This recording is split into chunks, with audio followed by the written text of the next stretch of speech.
Good morning, children. Let us continue with the nervous system. In our previous turn, we had studied about the brain. Today, we will begin with the spinal cord. The spinal cord, a cylindrical cord-like structure, as you can see in the diagram, is the downward continuation of medulla and descends through the neural canal formed by series arrangement of vertebrae till it ends at the level of the lower border of the first lumbar vertebra.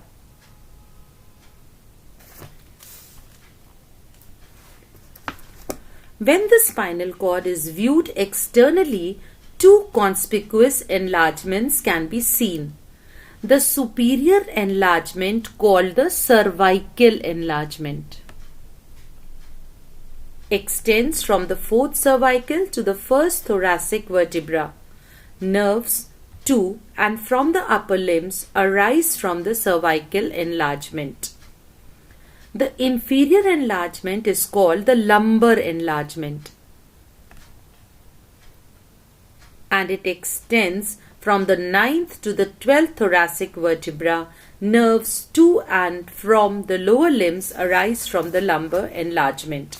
So, in the cervical enlargement, what happens? That nerves to and fro from the upper limbs arise from here. And in the lumbar enlargement, nerves to and fro from the lower limbs arise from the lumbar enlargement.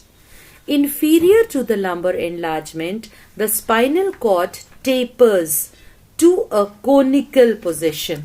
So you can see a conical position, that is called the conus arteriosus, conus medullaris, which ends at the level of intervertebral disc between the first and second lumbar vertebra in an adult.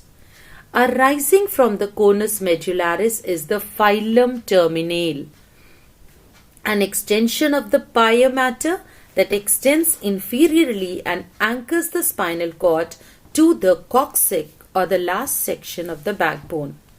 Like brain, the spinal cord is also covered by three meninges, and the spaces between them are filled with cerebrospinal fluid.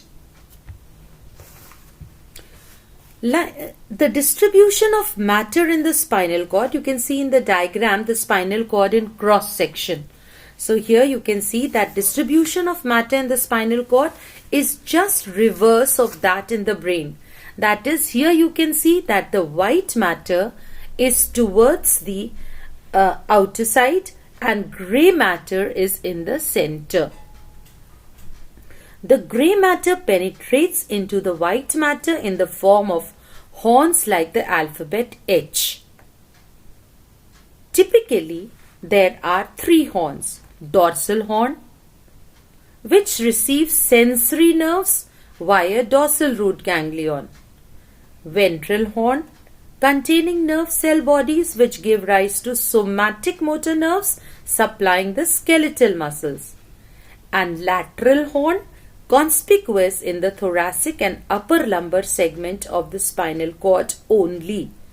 Sympathetic fibers arise from the lateral horn. Now, in the central part of the grey matter, there is a canal called the central canal.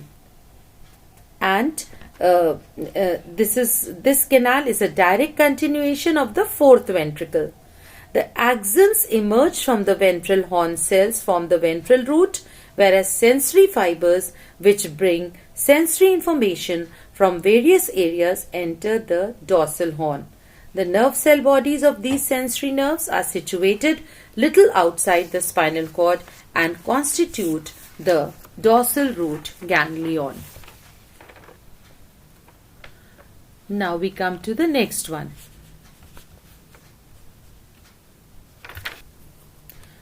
The somatic neural or the nervous system consists of nerves which arise from the central nervous system, that is brain and spinal cord, and connect different parts of the body.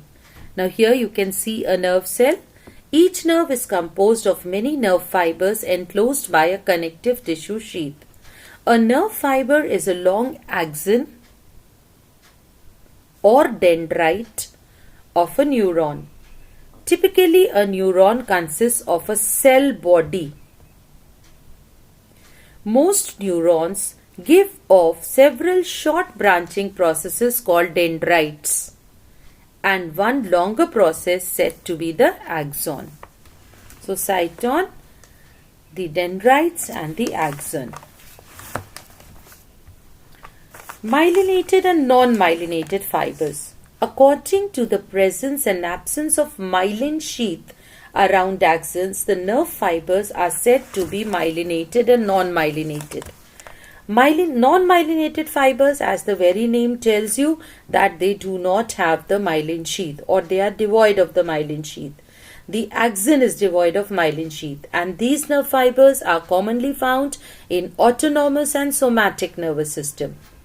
Myelinated fibers, the axon is covered by a myelin sheath, and the sheath is in the form of short segments called nodes of Ranvier that are separated at short intervals. Each segment of myelin sheath is formed by one Schwann cell. A myelinated fiber has faster conductivity in comparison to non-myelinated fiber of the same diameter, and it also reduces the energy expended in the process of conduction. In mammals, most of the fibers are myelinated fibers, and myelinated nerve fibers are found in spinal nerves and the cranial nerves. Efferent and afferent nerves. Next. So here in this diagram you can see that this is a myelinated fiber. In the myelinated fiber, the axon is covered by a myelin sheath. So you can see the myelin sheath here, and then the sheath is in the form of short segments, and these short segments are called nodes of Ranvier. So these are the nodes of Ranvier. Okay, then and they are separated at short interval. Each segment of the myelin sheath is formed by one Schwann cell. So here you can see it's formed of one Schwann cell. Myelinated fiber, as I told you, has faster conductivity in comparison to a non-myelinated fiber. Now we come to efferent and afferent nerves. Depending on the direction of propagation of nerve impulses, nerves can be efferent and afferent. Efferent nerves, which conduct nerve impulses from the central nervous system to the peripheral organs and tissues, and afferent, which conduct impulses from peripheral tissues and organs towards the central nervous system. So in efferent you can see that from the central nervous system to the peripheral organs, and in afferent from the peripheral tissues and organs towards the central nervous system, and they are said to be afferent nerves. Then we come to motor and sensory nerves. On the basis of their functions, neurons can be motor or sensory. Motor neurons conduct nerve impulses to muscles and glands. Now here you have to pay attention that they conduct nerve impulses to muscles and glands to stimulate or inhibit their activities. All motor neurons are efferent neurons because they conduct impulses from the central nervous system to the peripheral tissues like muscles and glands. Sensory neuron, as the very name tells you, that they conduct nerve impulses from peripheral tissues to the central nervous system to evoke sensations like touch, pain, heat, cold, taste, vision, hearing, etc., and are called sensory neurons. That means arising from the sense organs. They are afferent in nature because they carry the impulses from the peripheral tissues to the central nervous system. Okay. Now we come to the cranial and spinal nerves. On the basis of the origin, there are two types of nerves that have been recognized. First are the cranial nerves. Now, as the very name tells you, they arise from the cranium or the brain box. The nerves that are connected to the brain, they are called as the cranial nerves. So, nerves connected to brain are called cranial nerves, and in mammals there are 12 pairs of cranial nerves which are designated by serial number 1 to 12, and each of these cranial nerves has got a specific name. Then you have the spinal nerves. As the very name tells you, they connect with the spinal cord, and there are 31 pairs of spinal nerves, and according to the region of their attachment in the spinal cord, they are known as cervical nerves. If they attach in the thoracic region, thoracic nerves, then lumbar nerves, the sacral nerves, and the coccygeal nerves. So these are the cranial and spinal nerves. Now this is a very important chart where you can see the origin, the nature, the distribution, and major functions of cranial nerves in human. So you have to, as I told you, there are 12 pairs of cranial nerves. So in the first column you can see the number of the cranial nerve. The first cranial nerve is called olfactory. It originates from the olfactory lobe. It is sensory in nature, and olfactory epithelium, it is distributed in the nasal cavity, and its major function is smell. Now the second cranial nerve. Second cranial nerve is called optic nerve.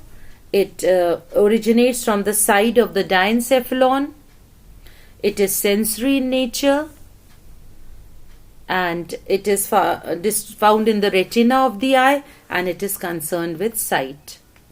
The third cranial nerve is called oculomotor. You will have to learn all these names. Third is called oculomotor. It originates from the floor of the midbrain. It is motor in function. Its distribution is in the eyeball muscles, ciliary muscles, and tear glands, and it is concerned with the movement of the eyeball. The fourth cranial nerve is called trochlea. It originates from the floor of the midbrain. It is motor in nature.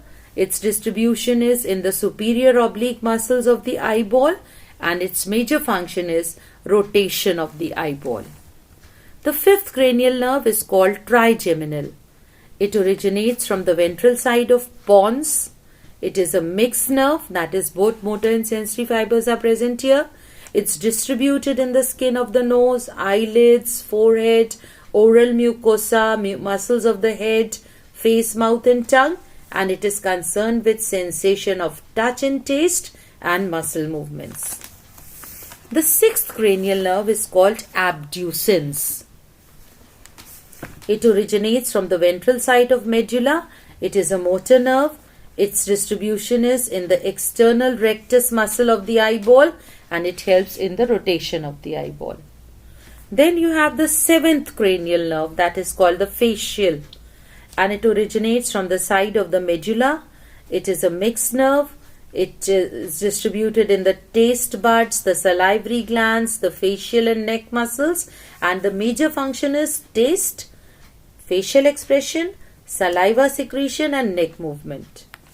The eighth cranial nerve is called the auditory. It is found at the side of the medulla. It is sensory in nature. It's distributed in the internal ear, and its major function is hearing and body balance or equilibrium. The ninth cranial nerve is called glossopharyngeal. It originates from the side of the medulla. It's a mixed nerve. It's distributed in the mucous membrane and muscles of pharynx and tongue, and its major function is taste, saliva secretion, and pharyngeal contractions. The vagus or the 10th nerve. Now this is important. The 10th cranial nerve is vagus. It is found in the side and floor of medulla.